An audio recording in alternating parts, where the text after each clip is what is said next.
Everyone, and a very warm welcome to the Media Democracy Festival 2021, brought to you by the Media Reform Coalition. I'm Natalie Fenton and I'm chair of the Media Reform Coalition. I'm also a professor of media and communications at Goldsmiths, University of London. Our purpose in the Media Democracy Festival is to open up a space to interrogate what's wrong with the media, from misrepresentation and distortion to lies, prejudice and discrimination, from concentration of ownership and lack of accountability to a BBC that's increasingly positioning itself as part of the problem rather than part of the solution. And then to determine what we can do about it. How can we change the media we have and become the media we want? A fairer, more accurate, more representative and accountable media system that's capable of informing and nourishing the sorts of inclusive public debate that is the lifeblood of functioning democracies. Today, the MRC has published our latest media ownership report. In the last 2 years since our last report was published, the concentration of media ownership has increased. Just 3 companies, DMG Media, News UK and Reach, dominate 90% of the national newspaper market. When you include online readers in that, the same 3 companies control 80% of the market. That gives them huge power to set the agenda of our national public conversations. But it's not just the sort of information we get to read. This sort of concentration gives media owners enormous influence over politics itself. If you cast your minds back to the Leveson inquiry into the cultures, practices and ethics of the press, 4 successive prime ministers gave evidence to that inquiry, admitting that they were too close to the big media players because the political stakes are so very high. In these sorts of circumstances, political parties, the police, other institutions are reluctant to stand up to media corporations, to regulate their power or to make them publicly accountable for wrongdoings. And this is one of the many reasons why I'm so delighted to introduce the speaker who's opening the Media Democracy Festival this year. Jeremy Corbyn is leader of the Labour Party from 2015 to 2020, and MP for Islington North from 1983. As a democratic socialist, he suffered more than his fair share of press abuse. In 2016, research by the London School of Economics found that 75% of all press coverage factually misrepresented him. Things didn't improve much after that, with successive research showing a media bias against him. Now, there may be many reasons for this, but one is that Jeremy Corbyn actually believes in the importance of a free media for a free and democratic society, one that nourishes rather than distorts democracy, one that supports rather than constrains journalistic freedom, one that speaks truth to power and gives voice to the voiceless, not one that's intent above all else on building its own power and profit and maintaining the status quo. In 2018, Jeremy Corbyn gave the Alternative McTaggart speech, in which he outlined where progressive change is both practical and most needed to ensure that journalism is independent of both state and market. Here is a politician who has not bowed down to the press, but rather campaigns for a media that can support democracy rather than thwart it. And that's a pretty tough gig. So Jeremy is going to talk to us tonight for about 30 minutes, and then we'll open up for questions. Please type your questions in the chat function of whatever platform you're on while Jeremy is speaking, and then we get to the Q&A at the end. We'll take as many as we possibly can. But now, I am delighted to welcome Jeremy Corbyn to open the Media Democracy Festival 2021. Over to you, Jeremy.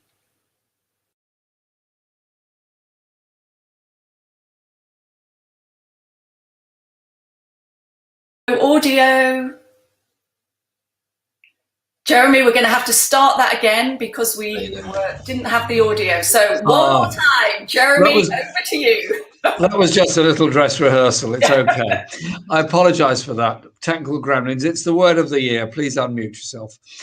First of all, Natalie, thank you so much for that introduction and for organising the Media Democracy Festival, because I can think of nothing more important in this day and age than dealing with the question of media, access to knowledge, and how we get ideas across to people.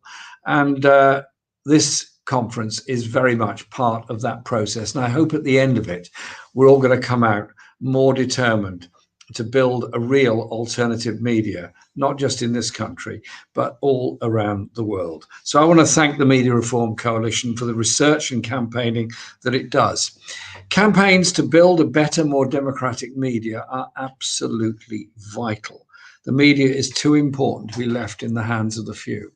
And to all the people all over this country and indeed all over the world that are taking part in this festival, I wish you well, but I'm looking forward to hearing your responses as well to how we can improve our media access in the future. Because all around the world, there's something very serious going on. Truth-seeking journalists are under attack. What we have is the growth of what can be no better described than client journalism. That is, almost like a stenographer for the richest and most powerful organizations in the world. Some of our media just regurgitate and regurgitate and regurgitate whatever they're sent. There is a reason why the powerful seek to shut down and curtail truth-seeking journalism where they can. They know that truth is knowledge, is power, and that the abuses were known, people would challenge them. Let's take, for an example, India and what's happening in India at the present time. India is an incredible country with an incredible diversity, incredible history, and incredible tradition of independent journalism and civic activities. Fantastic. But that country's under attack through a new digital censorship law. Now you ask yourself, why? Why is India, which prides itself on being the world's largest democracy, bringing in a law to control digital media? Well, you only have to look at the decisions being taken by the government of Narendra Modi in its laws that it's just brought in, which are attacking the income levels and sustainability of farmers all across India. Farmers in India, average land ownership, 5 acres, just over 2 hectares. They produce, obviously, the food the country requires, and traditionally they've been protected from absolute devastation by a price support system. The government of Modi is taking away that price support system and leaving them prey to the wolves of the free market. That means they will no longer have a floor price for rice or other products. And the response of Indian farmers to the threat of global corporations taking over the price structure of their product has been absolutely phenomenal. 250 million people took part in industrial action across India. The largest ever industrial dispute anywhere in the history of our planet. Now, why do I say this now, this festival we're having here, speaking to you on a Sunday night from Finsbury Park in North London? Because the vast majority of Britain's media have barely reported this phenomenal activity that's going on in India, this amazing social struggle that's going on, which says a lot about the priorities and the news values of much of our media outlets in this country, that they don't think it's worth reporting. The strike that's taking place, 250 million people in total, represents 1 in 30 of the entire population of the world. And those farmers that have been encamped in Delhi for many weeks now have faced water cannon, tear gas, and brute force. They've had the physical assaults on them, but they've had another assault as well.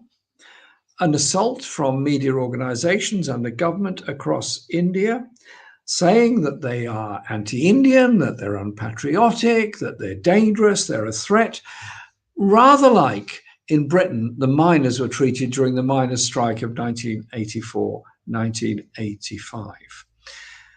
The farmers fully understand the importance of the media, so they created their own twice-weekly newspaper.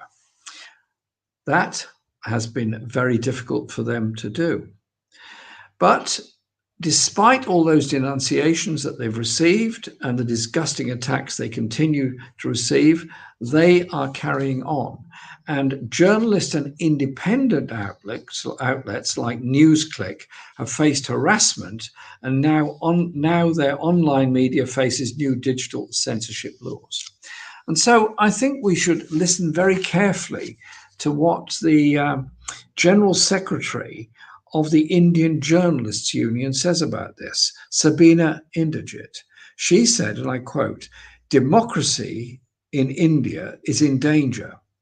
Its fourth estate is badly bruised and battered. Over the past 5 years, the country's independent and free press is being systematically and ruthlessly attacked like never before." Last week, I quoted Sabina in Parliament, and I salute the Indian farmers and the journalists who risk so much to report on their struggle. They are the heroes of our time. We owe them our solidarity, and I'm delighted that the Indian journalists are receiving support from, crucially, the International Federation of Journalists, which does so much to stand up for journalists under threat all over the world, and in Britain, our own National Union of Journalists, a fantastic union standing up for journalists and journalism every day. And I'm proud that I've got a long association with them. Before becoming leader of the Labour Party, indeed, I was involved with the NUJ parliamentary group and supported many of their campaigns and demands that they were putting. Now, the media is something that, as an active socialist, I've had a very close interest in all of my life. I've worked for local papers where I grew up, and I've enjoyed writing for many publications over the years. Indeed, I produced 500 columns for the Morning Star. Now, I know we get labelled as all sorts of ridiculous things when we criticise particular aspects of the media, but our desire for radical reform, to see greater democracy in it and more freedom for journalists, is not about a fear of the truth. It's not about a hatred of journalism. It's actually about a love of journalism, truth-seeking, power-challenging journalism. The sort of reporting that creates real headlines around the world. Progressive social change is much harder to achieve if you don't have a strong, independent media that is challenging power. I'd hoped to win an election. I'd hoped to be in office. I was looking forward to being held to account both by Parliament and by, I hope, a stronger independent media. It's not the same as being abused by the media. It's being held to account. But over the years, I've seen journalists challenge power and expose corruption. And at the same time, I've also seen journalists wage the most hateful campaigns against migrants, trade unionists, socialists, and many individuals who find it very difficult to hit back and speak out of what the reality is. And as you rightly said at the beginning of this, Natalie, I've had more than my fair share of abuse from the media. I'm not sure what a fair share is, but whatever it is, I've had an awful lot more than that. And I've seen publications and programs come and go, and the rise of Murdoch and the rise of the internet. Mergers and acquisitions create greater and greater market concentration in newspapers, online, and on independent television and independent radio. The media is not static, it's an ever-changing force. The media can and should enhance democracy, or it could harm it, or it could promote public interest journalism rather than suppress it. But through all the changes of the last 50 years, one thing has remained constant. The media is a powerful force, a very powerful force in shaping society. So if we want to empower people through fact-based, truth-seeking, power-challenging journalism, We will have to actively and radically reform the media. And we must, because for democracy to function properly, it is essential to have a free media that truly works for the many, not the few. But right now, much of Britain's media isn't very free at all. And sadly, it's getting even less free. We have 5 challenges that will further narrow the space of communications and further shift the media into the hands of unaccountable media billionaires and corporations. Taken together, I think these challenges are so substantial, they're a threat to democracy itself. Let me take you through the 5 challenges. First, media ownership is, no better word I can think of than this, congealing in fewer and fewer hands. Today, just 3 companies control 90% of our national newspaper circulation. 3 companies, 90% of newspaper circulation. 3 companies control over 60% of the local newspaper market. So that is 6 companies controlling the majority, vast majority of the print media that people in this country can see. And over a quarter of our local authority areas across the whole country don't even have a local newspaper. And only 2 companies control the commercial radio market with more than 2/3 of the market. So we then have this concentration of a small number of companies controlling national newspapers, local newspapers, and commercial radio. Now, some people would say that doesn't really matter because we've all got access to social media and we can all access news online in our own space and our own time. But social media platforms are exactly that, platforms. Most of the news people find on social media actually comes from the mainstream media. And the algorithms that are used are very, very clever. We turn on our computer, we think we're accessing independent media that will tell us things that we didn't know before, and we'll suddenly find that we're directed into particular interests, stories, or advertisements because they've seen what we've clicked on in the past and decided this is what we need to know about. Well, it's very clever, it's absolutely brilliant, but again, it's not actually open and free access to media. It's directing us all in a particular direction. And I think we need to think about that very carefully. The second issue is that of public media. Now, most countries have some form of public media. In Britain, we have the BBC. BBC, that is a long-standing, very traditional news gathering organization and entertainment and educational service. And there's much about the BBC that one can admire.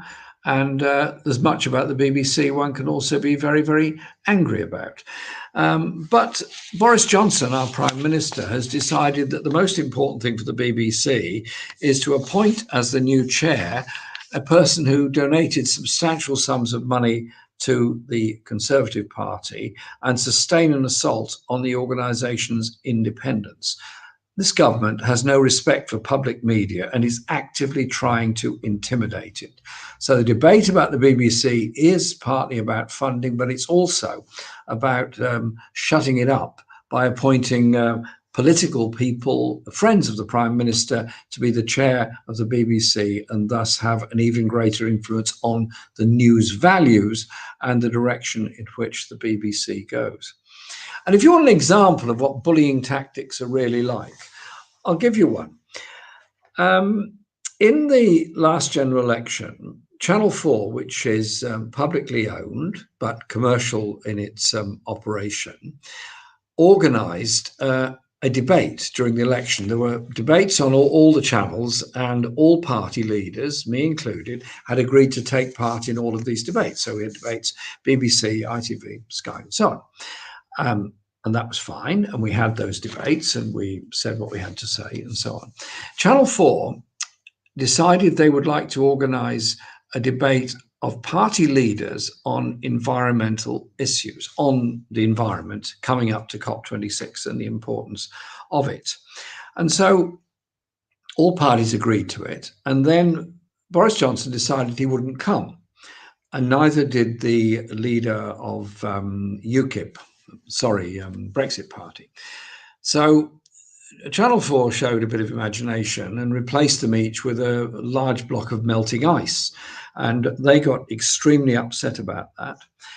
And they sent people in my very hearing and presence to Channel 4 to say, if you don't accept somebody else other than the party leader, and it was a debate only for party leaders, then your license review will be something you need to think very, very carefully about. They reacted with the bullying tactics and fury against Channel 4 for doing that. So don't underestimate what this government or any other government can do if they really want to take out any sort of independent media. Thirdly, Boris Johnson wants to appoint a new chair of Ofcom, the regulatory body.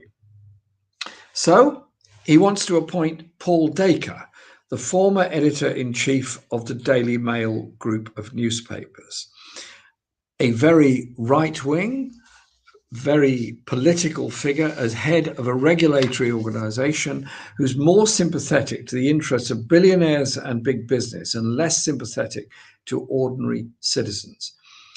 Democratic socialist ideas, which are held by the vast majority of the population in many ways and are in reality mainstream, will be further marginalized by the appointment of Paul Dacre. It might be that they understand part of the reason for the huge surge in Labour support, particularly in 2017, was the effect of an election period when broadcasting regulations apply, so there is relative equality of time for all political parties to make their case on the media. And so it seems to me the Tories don't want to risk any of this sort of thing again. So what's the point of appealing to Paul Dacre, a man who's made a lifetime's work of attacking trade unions, the left in general, socialism and socialist ideas? Is he really a fit man to run Ofcom, which is supposed to be independent and objective? Sadly, there's more. The fourth area is where two new TV stations are set to launch, both designed to shift the centre of gravity in UK news collecting, news broadcasting, and news values even further to the right. One is GB News, which is being set up by the former Murdoch man and chair of the Spectator magazine, Andrew Neil. And the other is News UK TV, part of Rupert Murdoch's conglomerate, responsible for Fox News in the United States. So Murdoch, having been unsuccessful in gaining control of Sky, is now trying to burst into the market with News UK TV. Both of these will apparently be regulated by Ofcom. And the Ofcom director is Paul Dacre, formerly of the Daily Mail. So I think we don't see anything particularly fair, open, or democratic coming up there. The last of my 5 points is, in some ways, the most important one. I'm not minimizing the other four I've made, but this is an important one, is the unaccountable power of social media platforms. The idea behind them is absolutely brilliant. The technology behind social media is indeed absolutely brilliant. The ideas, the technology in the last 15 years have grown so much, they're quite incredible. But they've also helped to suppress news, and they have also become prey to editorial control from the established media in what I said at the very beginning. Now, I don't underestimate the opportunity and power that social media gives all of us. In the 2015 Labour leadership election, I was a complete outsider. Indeed, the bookmakers gave me 200 to 1 chance of not winning. So anyone who bet on me winning probably did very, very well out of it. And we used social media to spread the word, and it did get a lot of people mobilized. And by the end of the campaign, we had thousands of people volunteering to help us. In the 2017 general election, the print media was hugely biased against us. I've forgotten exactly how many pages the Daily Mail ran on its last day of the election campaign, abusing me and other people in the party, but it was huge. But the massive demand for fair representation and the role of social media did help us to get a message across. But we were also helped by new independent outlets like Evolve, Canary, Double Down News, and a whole lot of others that have done so much to try to change the way that things work. But I think we should be very well aware that things are beginning to change in that all of our newspapers have a very heavy online presence, as I indicated at the beginning, and that online presence and the use of algorithms does heavily influence what goes on social media again. Facebook has repeatedly changed its algorithms to downgrade politics and certain types of people's news feeds. And each time they've done so without any transparency at all, people are getting more and more information without realizing it's actually being filtered by an algorithm designed by some very clever people that have a different set of commercial and news values than the rest of us have. So there's the illusion of independent access to the media, but in reality, it's not that independent at all. And we've seen how this can be weaponized in different countries and societies around the world. In Bolivia's 2019 election campaign, which had ended in a US-backed coup, hard-right bots and fake accounts spread bogus attacks about the government to such an extent that the Facebook official responsible for overseeing the effectively public online space said she had blood on her hands. In Ecuador, the pink-tied former President Rafael Correa and his supporters have had their accounts suspended. So we have algorithms, accounts suspended, and a news value system imposed on us by these organizations. So take these 5 challenges together. The threat to democracy is clear. Unaccountable billionaires through print, broadcast, and tech platforms can overdetermine what news and information to read, hear, and watch. I was talking a bit ago about the Indian farmers and the lack of transparency around the world on their dispute. That's an indication of just how powerful these organizations are. The problem here isn't that there will be more right-wing output, but the overall media landscape will be made even more unrepresentative, shutting out voices and perspectives which huge numbers of people hold.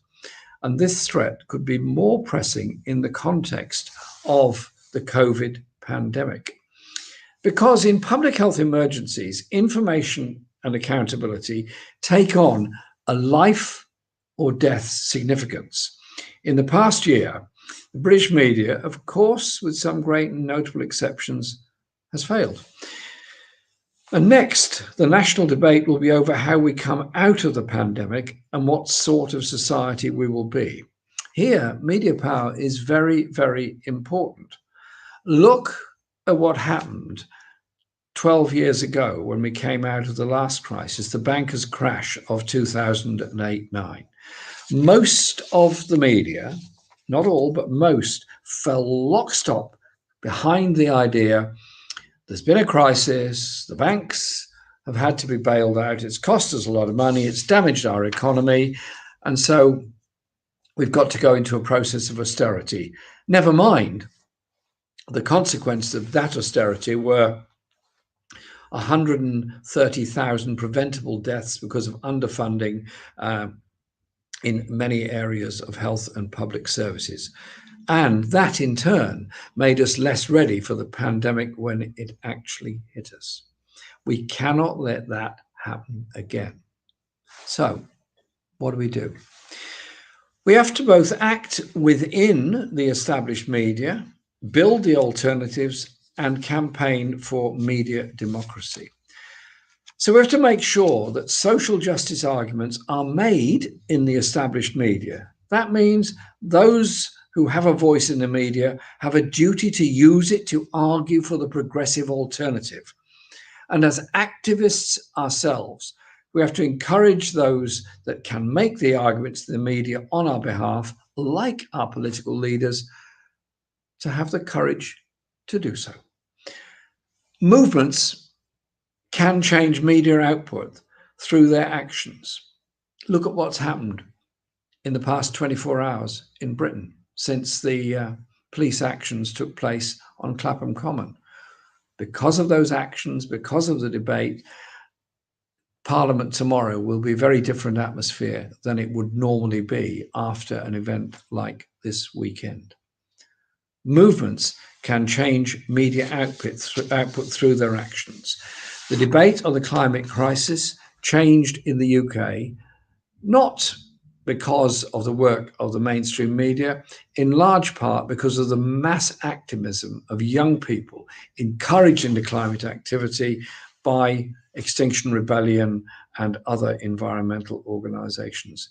They made news and they demanded to be heard. Black Lives Matters, that movement forced editors, often for the first time, to confront their own subliminal racism in much of the way in which the media deals with Black history and Black communities.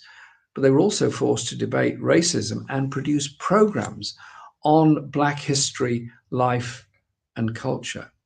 It was the Black Lives Matters movement on the streets that forced a change in the media. And I hope that after this weekend's events, the women's movement will be able to change the media debate on violence against women through actions and campaigns that simply can't be ignored. Women should be able to walk on the streets just like men do, without having to look behind them, without being fearful and afraid of being attacked.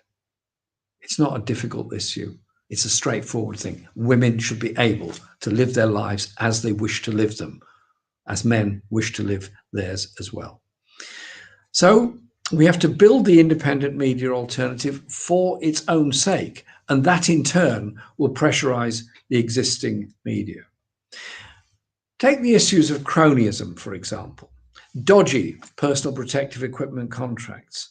This issue received hardly any mainstream attention, but it would have received even less coverage were it not for the work of Byline Times and others in their endless investigations into contract after contract. Great journalism doesn't just produce one story for one publication, but it encourages others to dig deeper themselves and find out more. Independent media can create a very positive copycat effect. But we shouldn't be under any illusions about the scale of inequality between independent and established media.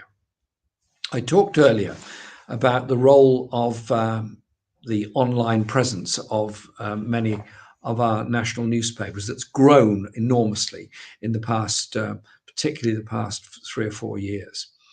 And in January of this year, 2 months ago, the Mail Online had nearly 150 million visits. 150 million visits in 1 month for one media outlet. Open Democracy had 300,000. Bit of a difference. 150 million to 300,000. So, to everyone taking part today, I encourage you to support independent media in any way you can. Read it, listen to it, watch it, share it, subscribe, and donate if you're able to. Because news gathering costs money. News gathering is expensive. Basic journalism is very expensive. And if we aren't paying for it ourselves and making sure it happens, then others will indeed pay something for it, but they'll make sure they run the filter on what we're allowed to see and what we're allowed to know about. And I think that is very important, which is why earlier this year we set up the Peace and Justice Project. And of the 4 campaigns that we're currently involved with on environment, on economic justice, and on international human rights and justice, we've made media democracy one of our 4 campaigns. It's a core one to me. And we're working with the Media Reform Coalition, the Independent Media Association, and a large number of independent media outlets to develop shared infrastructure to support the whole sector. And to me, it's been inspiring to get involved with so many brilliant publications and organizations, to learn even more of the excellent work they do and plan how we can collectively empower truth-seeking independent journalism. In the coming weeks, we will announce some exciting projects, shared infrastructure to support independent media, and more ways for you to get involved with supporting them and building campaigns for a democratic media. So please sign up. It's very simple, corbynproject.com, and you'll find out more and get involved. The first one we're involved in is working to stop Rupert Murdoch and his plans to re-enter the UK television market. Unlike his last attempt to buy Sky, this time there's no one stopping him. We know how close he is to the government because research last year found that Murdoch and his senior executives enjoy an amazing level of access to government ministers and having meetings with them. I, as a member of Parliament, can and occasionally do meet government ministers, but it's quite a palaver, it's quite an issue. You have to request and argue what it's about and why you need to meet them. Murdoch and his cronies have had 200 meetings with senior ministers and officials in the past 24 months. 200 meetings in 24 months for one media outlet that is trying to move into the British TV market. So I do think we need an independent parliamentary commission to protect our news media from oligarchy and monopoly control. So we started a petition for this parliamentary commission on our website. I hope you'll go to our website and sign up to our campaign for media democracy and sign the petition. The Media Reform Coalition are also running a campaign called the BBC and Beyond, Reimagining Our Public Media. It's a brilliant title, the BBC and Beyond, Reimagining Our Public Media. For the next year, we're going to be working with political parties, unions, media organizations, civil society, and many audience members on today to develop a new understanding of the vital importance of a new and reformed public media. Join the MRC and get involved. Alongside our campaign for independent media and our campaigning work, we need to develop our vision for a democratic media and the policies that would make it happen. The Peace and Justice Project will work with academics, experts, journalists, and activists to develop and champion these policies. To build a more democratic media, we need much more support for public interest journalism. It's expensive work, but we have to value it. And you think of the great campaigns that have been run by brave journalists. My great friend, the late Paul Foote, and the campaigns he ran in support of people who were victims of miscarriages of justice within our society did bring about justice for some of those people, but also brought about legal changes which helped as well.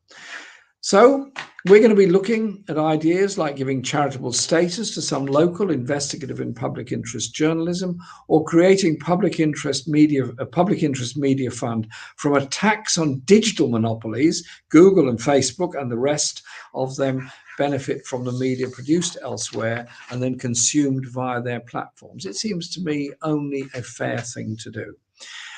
We also need to develop ideas about how we could democratize the BBC and liberate it from government control, because the principle behind the BBC is it's a public service broadcast, public service, not government service. But the government is very keen to influence very greatly what the BBC does, hence the appointment of a new chair. And it's important that the BBC be decentralised and made more representative, and understand how it can be placed on a secure financial footing without constantly looking over its shoulder and trying to please the government of the day on its licence fee. Because the BBC does need independent funding.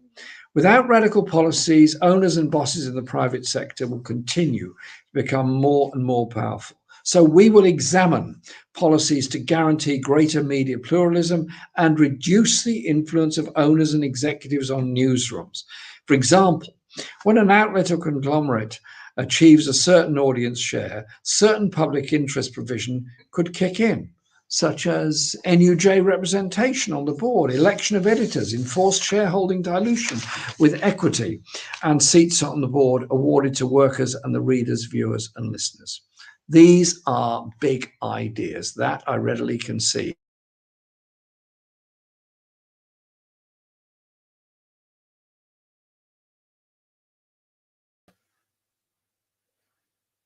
I think we've frozen. I think we've lost Jeremy at the end. Hopefully we'll get him back in a minute. This always happens with online events, but we've had some great questions coming through in the chat, so please keep them coming and we'll see where we can get to. I've had, maybe we can start with some of the questions while Jeremy tries to get access back again. We've got the first question I had that came through is from James Tansey. One thing I haven't seen discussed about the media is the possibility of alternative ownership structures, especially cooperative ones. Would more cooperative media improve the media climate? He's back. We'll take that one in a moment. All right. I realised there was a sort of glitch on the screen or something, and the technology wasn't quite up to the mark. I'll be very brief. I've just got a few quick points I'd like to make. Is that okay, Natalie? Go ahead. I don't know which part I got cut out on, but I was saying that these are very big ideas and we have to be together and organized to achieve real change in our society. So major action is needed if a few mega tech companies aren't going to hoover up digital rights, assets, and ultimately all of our money. So we need to recognize what role they play in our country's communication system. They're becoming the means through which we communicate, campaign, and receive information. In reality, they're public utilities and should be regulated like a public utility with real transparency and accountability for the decisions, their algorithms, and make in what you see and what you don't. I think these are very, very important things. Our communication today depends on platforms provided by somebody else. We have no say over how those platforms are regulated. I think we should have.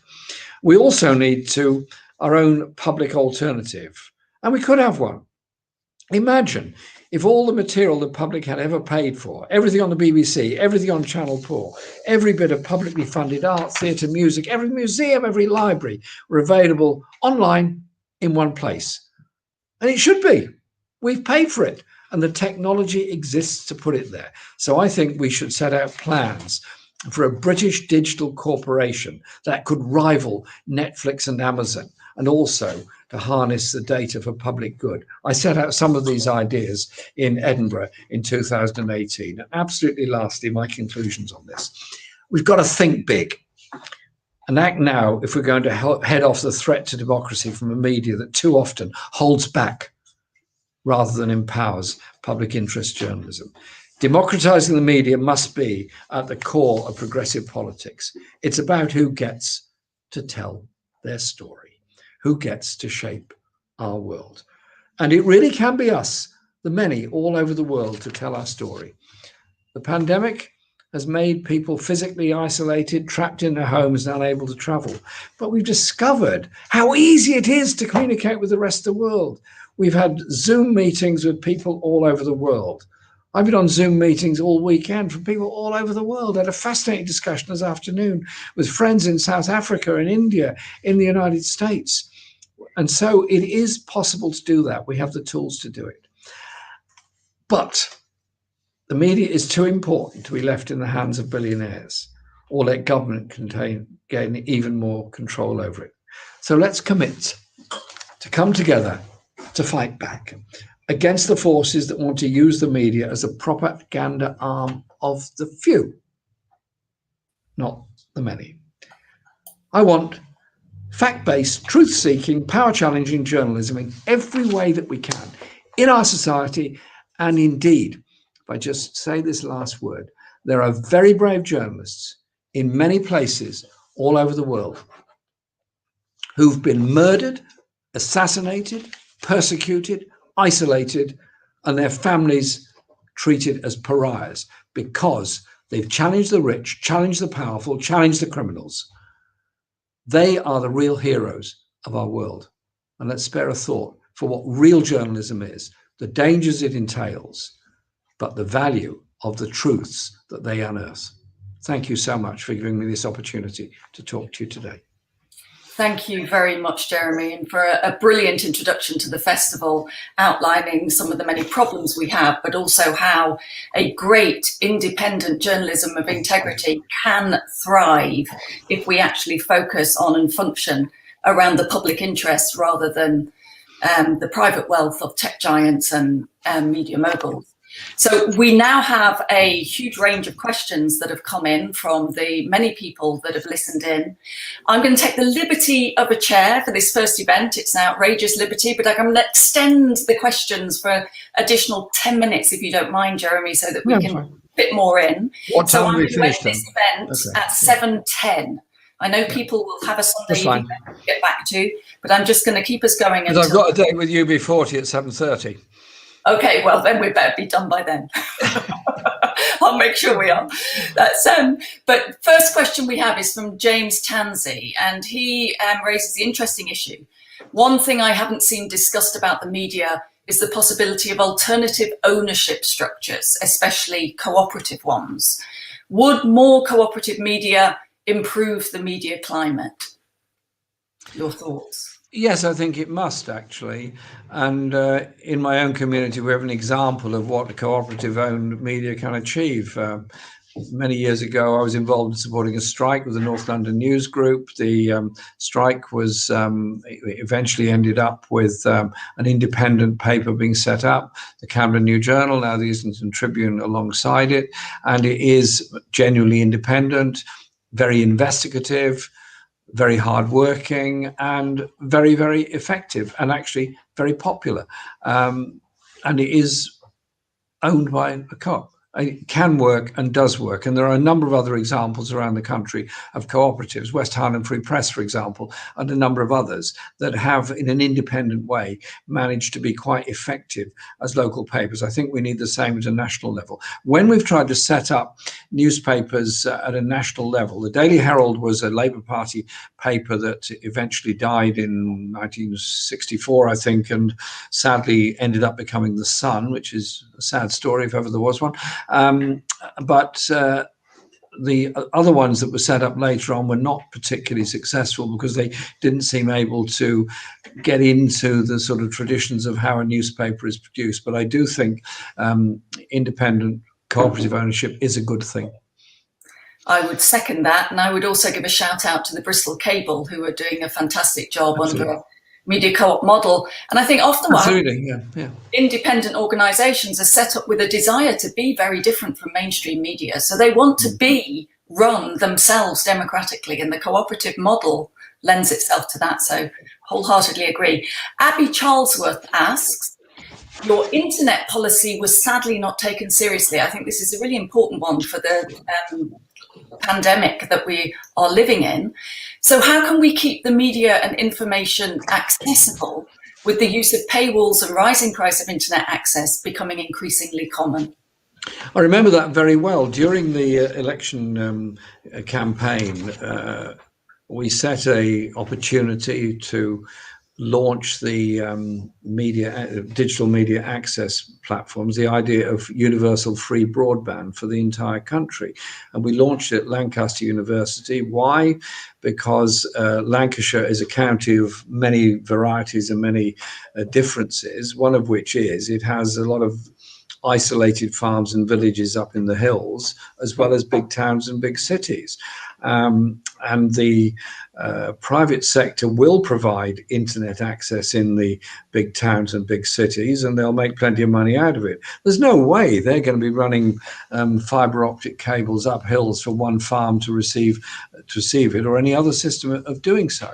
And my feeling is that since we all rely on computer access for just about everything that we do, then what we should be doing is ensuring there is universal free access to broadband for the entire country. In the same way, you have universal access to the postal service. And one of the requirements of the privatization of BT was that they had to provide the opportunity for a fixed phone line to every property in the whole country. And so I thought it was a logical extension to do this. So I launched it in Lancaster along with Becky Long Bailey and John McDonnell, who wasn't at that event, but he was on sort of online promoting it as well. And it was dubbed broadband communism. Well, interesting idea. I'm not quite sure what broadband communism looks like. It seemed to me like free access to something. It's a bit like when I was accused of riding a Maoist bicycle. I ride a bicycle. So I do think that it's an idea whose time has come. And indeed, you now find the government talking about it because they've realized during lockdown, the digital divide is so huge that the poorest kids and the poorest families are not getting taught because they can't go online. Well, it's simply wrong. And so, yes, I think it's a legitimate and sensible campaign to have universal free access broadband for every house in the whole country. And I think that idea of the media being a public utility is absolutely key. I mean, how many people during the pandemic have panicked when their Wi-Fi's gone down just as much as they would if their water was turned off or their electricity went down? No, I panic every 10 minutes when my Wi-Fi goes off at home, but it might be something about the local connection in the house. I don't know. I'm sure you do too. Oh, absolutely. A question here from James Bonner. What can we do in our daily lives to fight for a more free and independent media? Good question, James. Lots of ways. One is to take the trouble of challenging something in our media or on our broadcast media if you think it's unfair, wrong, or simply don't agree with it. Putting in complaints, it can be quite tiresome, it can be quite exhausting, but it's absolutely worth doing. Secondly, filling up the letter pages of newspapers helps a bit. That also helps. But also looking at what happens in your own community, because Natalie was just, and I were just discussing then, the successful independent cooperatively owned local papers, of which there are a few in the country. But there's also vast numbers of sort of neighborhood groups, you know, my neighbor sort of thing, where you exchange local news and information. And those often become a place for actually quite sensible discussion about local issues and so on. That's all good because people communicate with each other in their own terms. So I think we can do all of those things. It is about people communicating and their ideas being fully understood. And so I think that we can do much more and we should do much more, and setting up local radio, genuine local radio, because you notice local radio was one time a sort of a bit of a radical thing. You set up a local radio station, good stuff. So you've got a radio station in your own town or city. Great idea. Gradually, the conglomerates have bought them all up. And in reality, local radio isn't local radio. It's actually owned by a few big companies. Like local newspapers are not really local newspapers anymore. They're printed far away, they're written far away, and some of them have no journalists at all. I went to the office of my local newspaper, and it is a table about as big as the table I've got in my office that I'm sitting at now, with 4 people at it. That was it. This used to be a paper that employed a large number of journalists and everything else, and that's typical of local papers all over the country.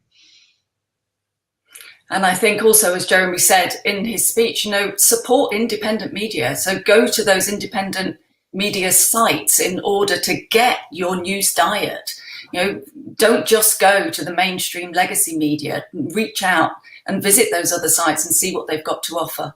I think that's also really important if they're going to survive and thrive. Felicity DeMotta asks, what means are being taken to legislate the media? And is this the right way to go, Jeremy? The legislation that we're looking for is on the question of ownership and preventing this conglomerate ownership of large numbers of media outlets. And so it's also looking at the way in which the media treats people. Therefore, Leveson and Leveson 2 are important as well. So legislation, yes, it's not about taking parliamentary or state control of the media. That something I certainly wouldn't want. What it is about doing is ensuring there is a genuine independence. But there isn't independence when it's run by a very small number of very wealthy corporations that decide on what the news values are. And also that relationship between government and media is an important one.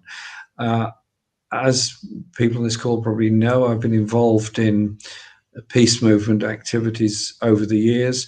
And I can't forget, in the run-up to the Iraq War in 2003, the enthusiasm with which many of our media got into bed with the Ministry of Defence and the government and regurgitated completely ludicrous stories about Iraq's ability to threaten us all, the 45-minute warning and all that sort of stuff, regurgitated all this stuff, which turned out not to be true. So I do think we have to ensure there is also a total right of reply and a right to challenge what goes on within the media.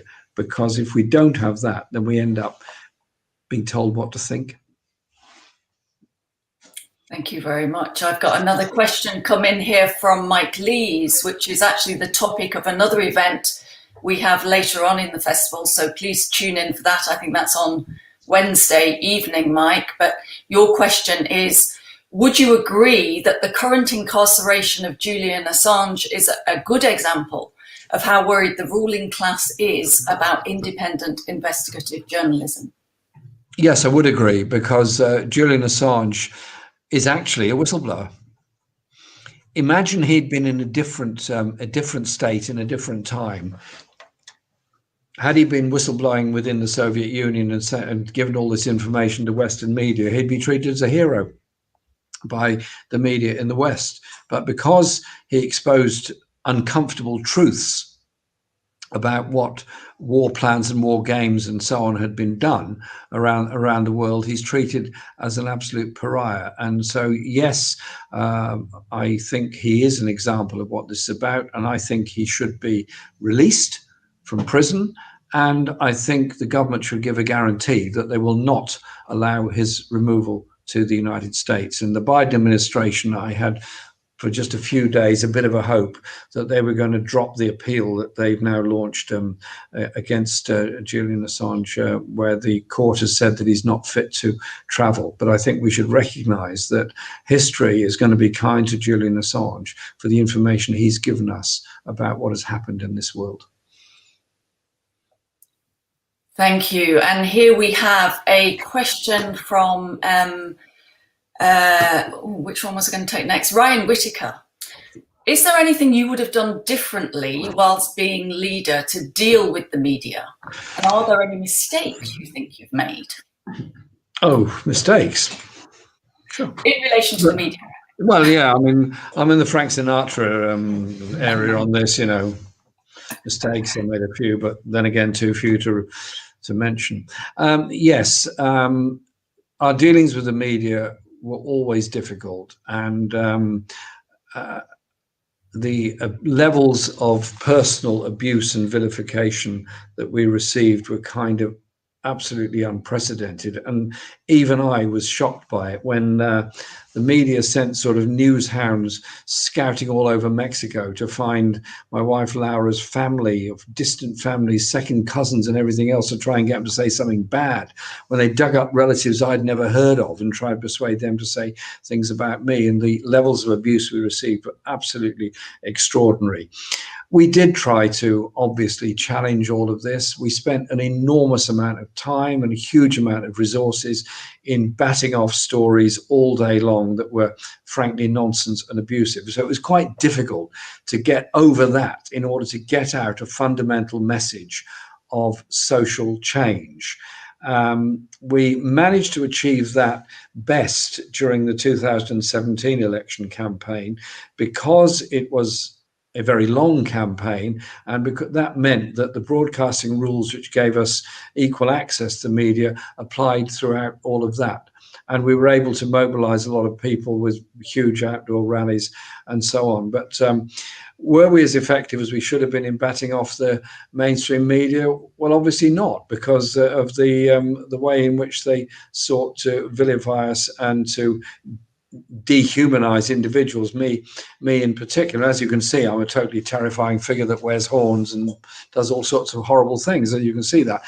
But it does become quite difficult to get beyond that, to get a hearing for your policies. And so I am passionate that we need a media in this country which is not a patsy media that will just do whatever politicians say and regurgitate. Well, I say challenge them. That's what it's about. Challenge them for what they're saying, what they're doing, why they're saying it, what they're doing it, how much it's going to cost, how you're going to do it, all these kind of things. But don't go into this demonization of people, be they left or right or anything else. And I took the view that I would not attack anyone personally. And the words I used were, and I still was, I'm not getting in the gutter with anybody. If others want to get in the gutter, that's fine, but I'm not going to join them there.